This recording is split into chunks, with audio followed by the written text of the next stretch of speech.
Si vous aussi, vos profs écrivaient trop de bavardages dans vos bulletins, bienvenue dans un podcast de plus. Et peut-être celui de trop. Au micro, Kenza, Manon et Gabriel vous souhaitent une bonne écoute.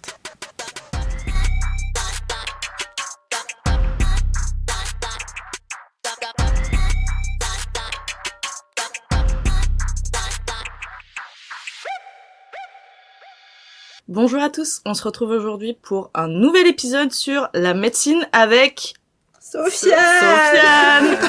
Bonjour Sofiane. Bonjour.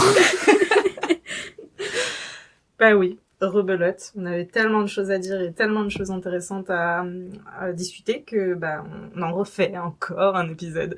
On espère vraiment que les deux précédents vous ont plu. Mais oui. Sinon, Ils sont contents. écoutez quand même. Allez, c'est parti. Du coup, on arrive là sur le sujet de la gynécologie. Ouais. Ça aussi hyper important, je pense. Et puis, Surtout que moi je suis un mec, donc c'est vrai que ça me parle ouais. pas trop de base. Je sais que là dans nos cours, moi j'avais des potes meufs qui me disaient mais c'est hyper simple le gynéco. Je disais ouais mais pas pour moi. pas pour tout le monde.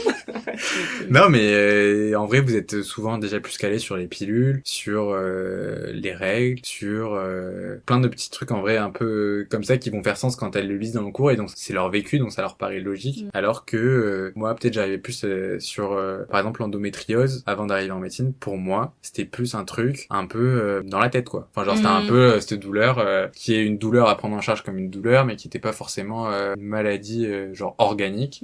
Et je pense que c'est pas le cas des meufs parce que on doit avoir un vécu différent et que vu que c'est une maladie qui touche en plus beaucoup de femmes, je pense que pour elles c'est logique que c'est ça et donc Mais ça c'est récent aussi l'endométriose. Oui, c'est ce que j'allais dire. Enfin, je sais pas en vrai, mais je n'ai pas fait médecine.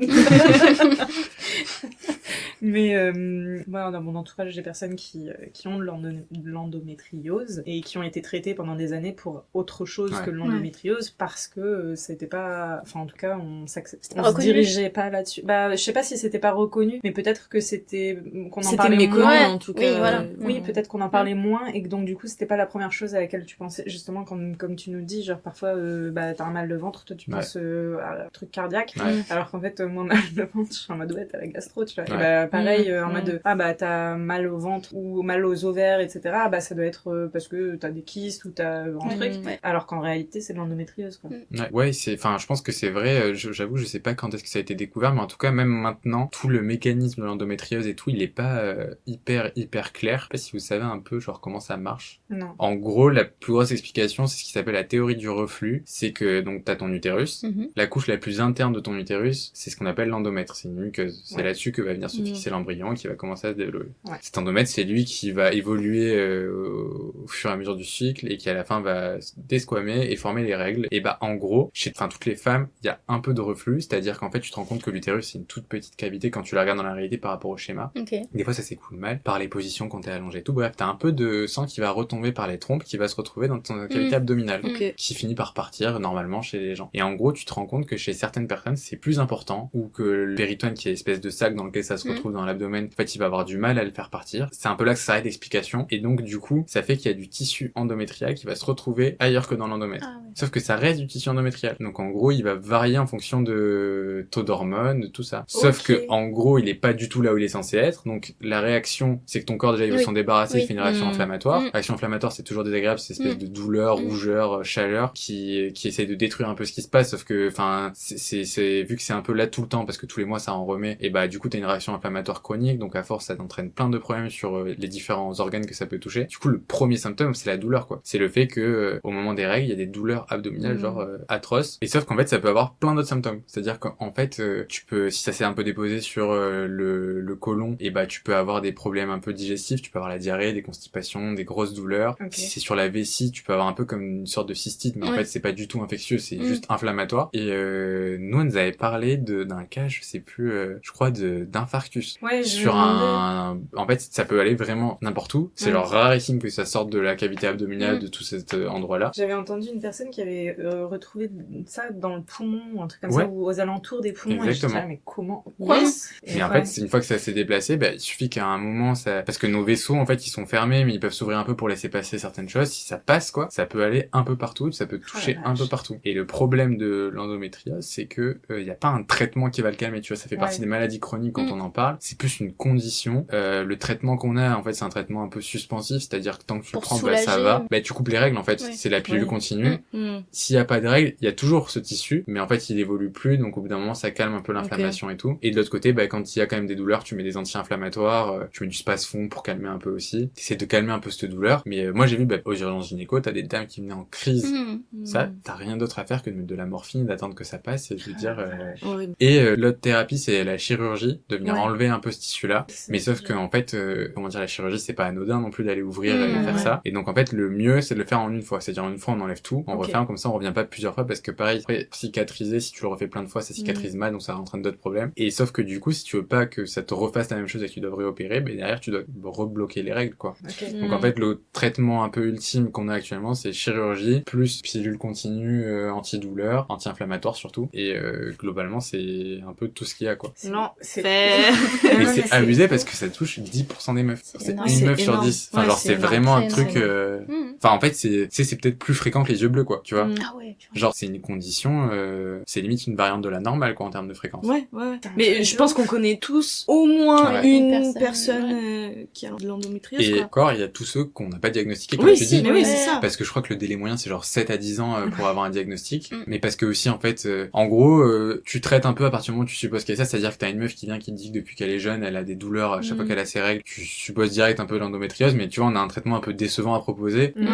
Donc en fait, le truc, ça fait que t'as pas forcément envie d'aller t'embêter à faire plein d'explorations pour être sûr que c'est de l'endométriose, parce que tu te dis, dans tous les cas, le traitement, c'est celui-là, quoi. J'aurais rien de mieux à te proposer.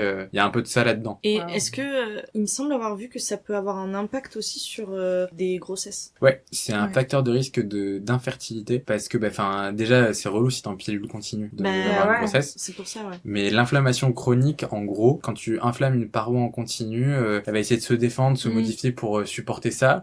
Et du coup, elle modifie ses propriétés aussi. Et donc, en fait, ça peut entraîner ce qu'on appelle des adhérences. C'est-à-dire que, par exemple, en fait, moi, je le vois un peu comme si tu prends 2 bouteilles en plastique, tu les fais un peu fond, tu sais, elles vont coller après. Quand elles vont refroidir, mais pour moi, c'est un peu la même chose qui se passe, quoi. Ça forme des adhérences à l'intérieur de ta cavité. Du coup, ça modifie un peu la façon de fonctionner et tout. Et je sais plus, c'était quelque chose à représenter comme un tiers des femmes qui viennent pour infertilité.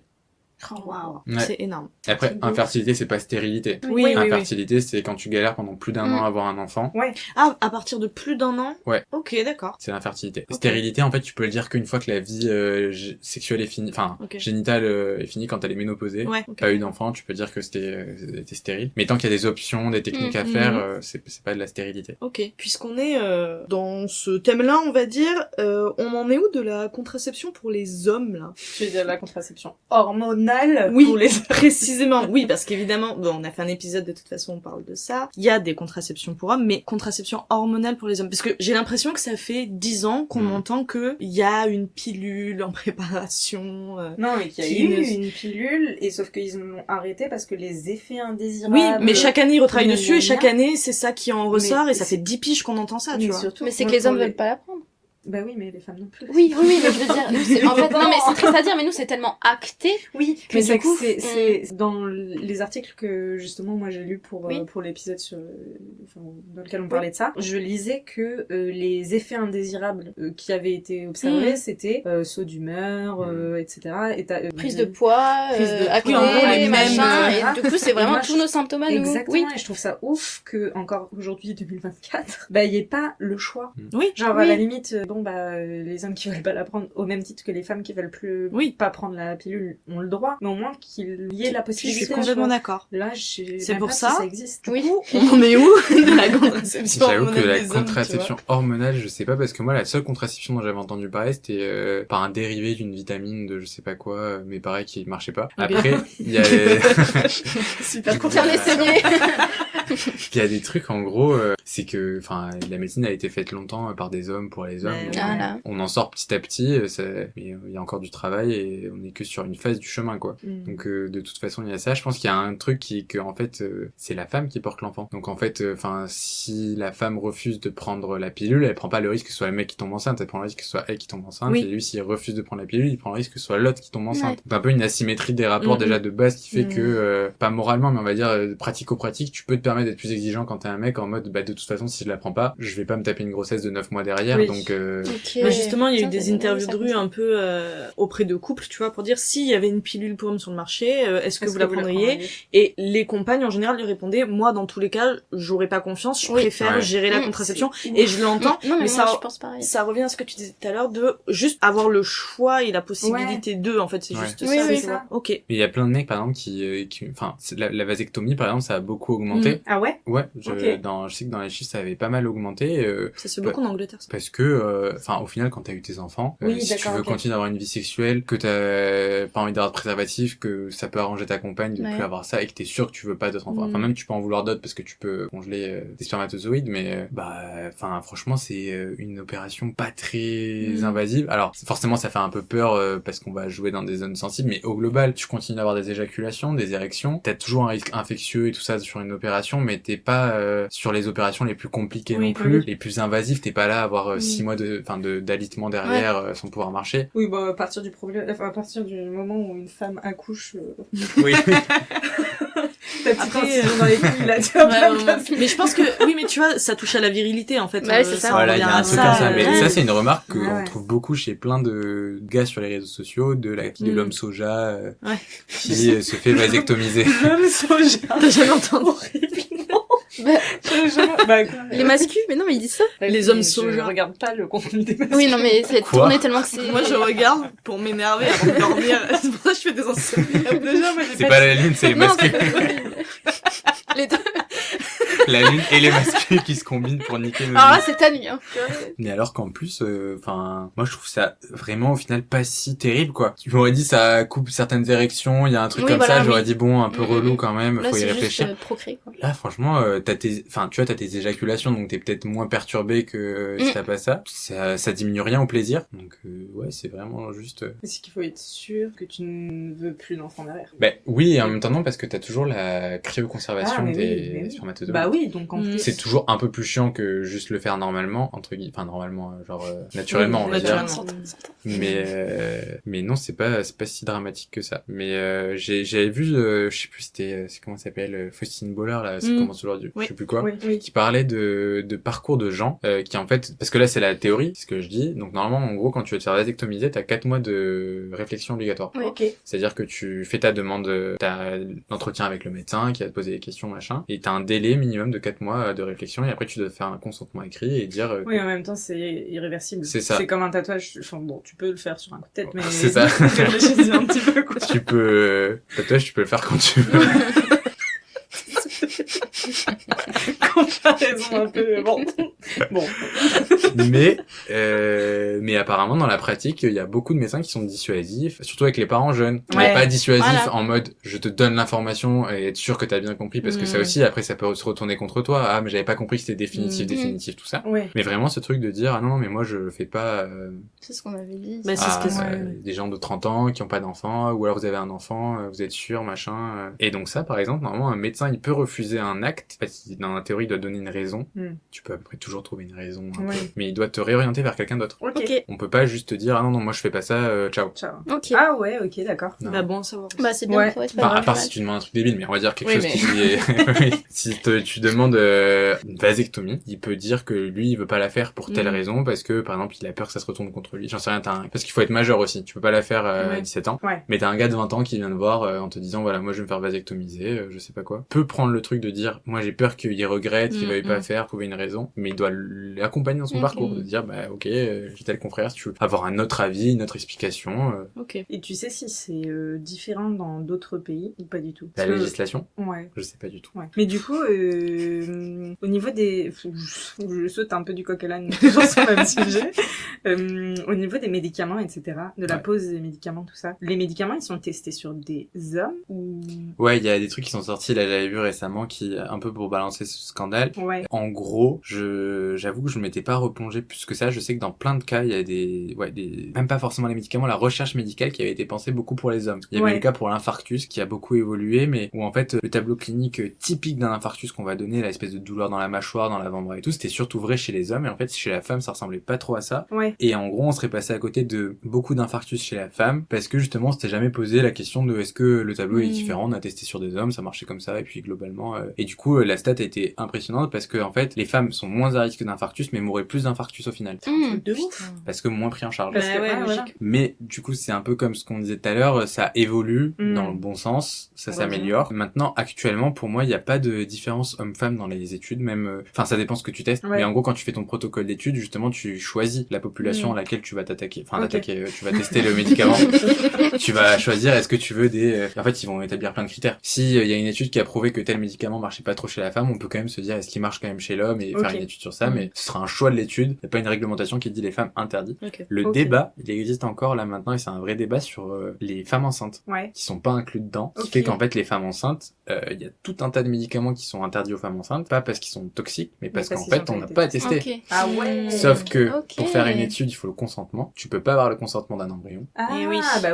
Donc tu peux pas faire ça, et en plus t'as toujours le risque que ça soit dramatique. Et donc on est dans une espèce d'impasse, comme un peu avec les enfants, on fait pas d'études sur les enfants il me semble, et t'es dans des cas où tu te dis en fait je vais transposer la réalité tout en sachant qu'une femme enceinte elle a quand même des taux d'hormones différents, des choses qui peuvent complètement influer là-dessus, et au nom de vouloir les protéger en fait finalement tu te retrouves dans des situations où elles ont pas accès à certains traitements et où ça peut vraiment les mettre en danger de l'autre côté, et en même temps les mettre dans les études compliqué. C'est tout le temps une ambivalence comme ça, la vache. Bah souvent des questions éthiques aussi et morales. Exactement. Mais du coup c'est pas obligatoire quand tu testes un médicament de le tester sur les deux les deux sexes biologiques. Merci. Je voyais où tu voulais en venir. Non, merci. Est-ce qu'il y a une obligation? Je sais pas trop. À ma connaissance, en fait, c'est hyper structuré. Quand tu veux faire un médicament en France, c'est un truc où, en gros, t'es obligé de passer par des étapes où tu vas tester sur des animaux d'abord, tu vas tester les effets, les tolérances, et après, tu vas passer sur les sujets humains, en passant une étape sur des malades et une étape sur des patients sains. Enfin, d'abord, je crois que tu testes sur les patients sains pour voir justement la toxicité, et ensuite, tu testes en dernier lieu sur les malades pour voir l'efficacité. Et donc, c'est hyper protocolisé. Et donc, en fait, sortir un médicament, ça prend facile 20 ans. J'étais même C'était à peu près ça le truc. Enfin, en gros, sur le panel de médicaments où, tu sais, théoriquement, tu vas te dire, ok, lui, il pourra avoir un impact sur ça. Et en fait, quand tu prenais, je sais plus, tu prends une dizaine de milliers de molécules, tu sais, ça fait un entonnoir petit à petit à chaque fois t'en sors de sélection.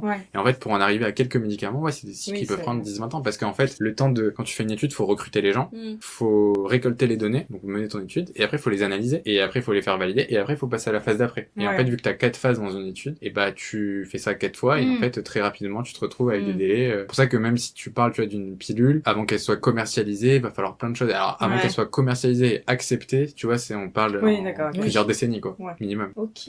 Et donc, je crois pas qu'il y ait d'obligation que ce soit testé, par exemple, sur autant d'hommes qu'autant de femmes. De toute façon, si tu veux avoir une étude représentative, tu dois avoir un échantillon le plus large possible. Et les restrictions que tu fais de pas tester sur des hommes ou des femmes, soit tu les justifies en disant que, je sais pas, par exemple, des fois, ils vont limiter l'étude à des gens de moins de 70 ans, et ça va s'expliquer à cause du fait qu'ils sont plus fragiles, ou je sais pas. Elle arrête pas de se gâcher, le gars là. Elle est là, elle est morte derrière. C'est trop drôle, les médicaments. Mais grave. Je suis juste fatiguée. C'est nerveux, là. Il y a plus rien dans mon cerveau. Je comprends. Donc. Mais du coup, la finalité, c'est que je sais pas s'il y a une obligation ou pas de mettre autant de femmes que d'hommes. Est-ce que c'est vrai, genre ou est-ce que toi, t'as déjà été confrontée à des patientes ou des patients qui... Malheureusement, moi, non. Non, en vrai, mais non. Il y a plein d'histoires qui se racontent, de trucs, de machin, de choses que j'ai vues plus au sein des équipes. Ah ouais? Bah, je pense que des fois, comme tu disais, le fait de passer un peu tout le temps ensemble, tout ça, ça peut pousser certains à avoir des relations extra-conjugales. Ah ouais? Ah oui, ouais. Donc ça, c'est des choses que tu vois un peu plus. Après, c'est pas non plus comme dans les films, un peu où c'est l'apanage, mais... En fait, c'est que ça vient de là aussi, la réflexion réflexion, c'était par rapport à toutes les séries, genre Grey's Anatomy, Dr House, etc. qu'on peut voir, où il y a énormément de romantisation, on va dire, autour des rôles des médecins et de leur vie de manière générale. Franchement, moi, ce que j'ai vu à l'hôpital, j'ai jamais vu un patient ou une patiente draguer un médecin ou même plus, enfin, le truc d'avoir des sous-vêtements, c'est un peu en mode quand non. Parce que, enfin, comme je te dis, de la même manière, en garde à 4h du mat, comme la lingerie du siècle ou pas, je veux juste aller dormir, moi.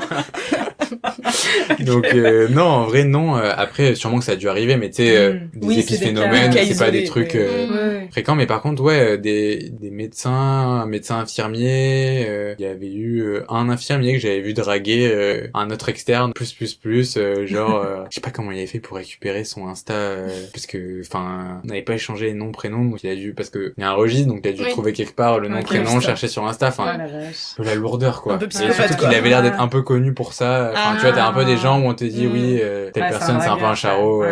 Mais en vrai, non. Et d'autre côté, j'ai pas vu non plus de médecin draguer les patients. Ouais. Tant mieux, c'est un peu plus problématique. Ouais. Parce qu'il y a un rapport qui est différent. Oui. Mais ça me fait penser, du coup, à une dernière question. Est-ce que il y a des, comment on pourrait dire ça, des spécialités qui font que t'es mieux vu, genre, tu sais, le top des médecins et le bas de l'échelle, et est-ce que c'est su, et est-ce que ça amène à... Ah ouais, genre, c'est qui les boss? Les boss, c'est les casseurs.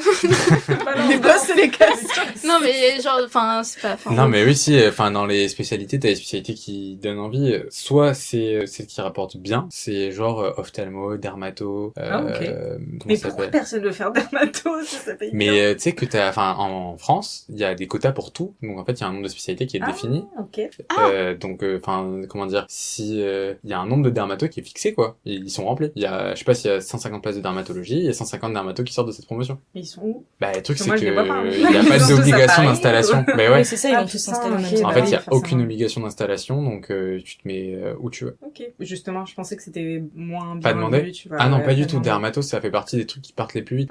Les spé qui partent les plus vite, t'as réanimateur. Et apparemment, c'est surtout le cas depuis le Covid, où les gens ont un peu vu différemment ce métier-là. Apparemment, avant, c'était moins le cas. Ophtalmo, dermato, chirurgien plastique. Ah, ok. C'est l'aspect, je crois, qui part le plus vite. Enfin, c'est un truc, ah ouais. Parce que ça paye bien? Ouais. Ok. Parce que c'est intéressant aussi, en vrai, quand la chirurgie plastique de clinique, c'est vrai que c'est beaucoup refaire des seins, des nez, des choses comme ça. La chirurgie plastique d'hôpital, c'est des grands brûlés, des grands traumatisés, c'est différent.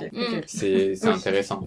Ouais, c'est ça. La chirurgie, en général, ça vend quand même plutôt bien, on va dire, neurochirurgie, chirurgie orthopédique, tout ça, c'est... Parce que pareil, enfin, neurochirurgie, c'est un peu stylé. Chirurgie orthopédique, en fait, c'est que ça paye très bien, quoi. Les prothèses de genoux, de hanches, chez les vieux, c'est genre tellement fréquent et ça rapporte tellement. Non, mais c'est aberrant. Et après, on se pique qui sont bien mieux, santé publique, c'est genre un peu truc d'aller bosser à l'ARS, enfin, t'es plus dans du médical, quoi, t'es dans... C'est bien vu, ça? Non, c'est mal vu. Ah oui, ok, d'accord. Comment t'as jugé en plus, on dit ça? Ah ouais? J'ai bien vu ça? Ça, dit-elle avec des dents. Non, c'est parce que j'imaginais vraiment pas. Enfin, oui, du coup, oui, ça j'imaginais vraiment pas. Donc c'est des trucs qui donnent pas trop envie. La psychiatrie. Qui donnent pas envie. Non. Ah ouais? Ok, je comprends. Non, bah, mais ça dépend des gens. Enfin, moi, je trouve ça super intéressant, quoi. Ah oui, non, mais il y a plein de gens qui aiment ça, mais en gros. Ah oui, je crois que j'ai oublié la question. C'est pas mon top d'espèces que j'aime pas. Ou d'espèces que Gab n'aime pas. Gabrielle, elle va changer la vérité. Ah non, mais moi, j'aime bien ça. Oui. C'est quoi mais parce que des fois, c'est pas mal vu, mais ça donne pas envie parce que déjà tu te heurtes à tous les, enfin comment dire, c'est une spectateur, mais un peu en question plein de trucs. T'es pas sur le corps, quoi. T'es sur la psyché, donc t'es sur un rapport complètement différent à la médecine. T'es moins sur des organes qui marchent pas, c'est un peu plus opaque. En plus, il y en a plein pour qui c'est pas vraiment de la médecine, pour qui tu traites un peu les fous, quoi. Tu vois, c'est une vision un peu péjorative. Et après. Médecin les dentistes. Dentiste, c'est à part. Dentiste, c'est quand t'étais en première année, tu pouvais choisir dentiste, pharmacien ou médecine. Une fois que t'es parti là-dedans. Et t'as vachement écouté en tout cas, c'est cool. Il faut reprendre les 4 premières heures. C'était l'épisode dernier. il y a une semaine. Oui. Il y a 3 Pardon, semaines. bref, et oui. Mais du coup, oui, médecin généraliste. Moyen. Enfin, c'est pas l'aspect qui donne le plus envie. Il y a quand même pas mal de gens qui sont en mode... en fait, le cadre donne envie, ce truc de pouvoir un peu s'organiser comme Oui, tu c'est veux ça. une fois que t'as ton Et cabinet. les horaires, ils sont plus confortables. Quand t'as ton cabinet, Oui. tu t'organises, quoi. Mm. Si t'as envie de te la tuer, pour gagner plus d'argent, de faire plein de consultes et tout, tu peux. Et après, dans l'exercice aussi, parce que quand t'es médecin généraliste, tu peux faire des consultations aux urgences, tu peux bosser dans certains services, tu peux avoir tout le travail en EHPAD, à domicile, tu peux te former à faire certains gestes. Il y a des médecins généralistes qui font des injections de botox, d'acide hyaluronique. Mais injection d'acide. Attends. Ouais. Je sais pas le dire. Hyaluronique. Hyaluronique. Hyaluronique. Yalla. C'est trop Oui, merci, Gabriel. Vous pouvez rire. Riez, peuple. Mais non, moi j'aime bien la psychiatrie. Oui, Gab. Non mais par Je contre, très bien. vrai truc, j'ai les médecins généralistes maintenant, ils sont un peu double casquette. Il y a beaucoup de médecins et gynéco. Ouais. Voilà, j'ai que ça. Non mais c'est vrai, t'as plein de... En gros, ça s'appelle des DU, diplômes... Je crois que c'est diplôme universitaire, Ouais, ou je c'est- sais oui, pas. Ouais, ouais, c'est ça. C'est ça. Et tu peux avoir des DU du coup de pédiatrie, de gynécologie, de médecine du sport. Ça fait partie des trucs qui donnent envie. Du coup, c'est vrai que quand t'es médecin généraliste, tu te fais un peu chier. Tu peux passer des DU Ouais, c'est d'imagerie. ça, ouais. Tu peux finalement avoir accès à d'autres choses. Après, c'est des formations que tu dois payer, donc faut quand même se Mm. relancer dans un truc. Ça prend un peu de temps en général. Mais moi, j'étais passé en cabinet avec un médecin. Il faisait plein de petits actes. Enfin, il faisait le laser là pour les verrues. Il enlevait certaines lésions qu'il envoyait en labo pour ses patients. Enfin, il faisait plein de petits actes de microchirurgie. Lui, il aimait bien des infiltrations de corticoïdes Ok. dans les articulations Ouais, pour les ouais, personnes ouais. douloureuses, tout ça. Toi, tu Donc, voudrais au te final, spécialiser dans un truc ou juste, déjà pour voir la médecine dans la médecine générale, si jamais je devais faire un truc en plus, je pense qu'un DU de médecin du sport, peut-être. Ok. Un truc qui me parlerait, j'aime bien le sport, après avoir, voilà. Quel Pas temps encore. Ouais, c'est ça. Et sur une consultation à 25 balles, un médecin généraliste, il prend combien 26,50 maintenant. Bah, sur une consultation à À 26,50, 26,50, il prend il combien? prend combien? Mais en fait, ça dépend de ton exercice. Si tu fais du remplacement, en gros, quand tu fais du remplacement, c'est le médecin de base qui prend tout l'argent. Ok. Et il te rétrocède une partie. Ok. Parce que c'est lui qui va payer les frais et tout Et c'est dessus. lui qui choisit la partie. En fait, enfin, vous vous mettez d'accord. C'est ça, en gros, c'est Ok. une négociation. En général, Ok. je crois que tu prends un truc comme 30%, mais du brut, je crois. Ouais. Tu vois. Ouais. Enfin, ouais. c'est un peu compliqué, mais je suis pas encore dans trop ces calculs, mais je sais que ce que j'avais vu, faut compter à peu près 50% de 50-60% de charge. Ok, Parce quand que même, pas mal. faut payer le matériel, faut payer les locaux, les secrétaires en général, Mhm.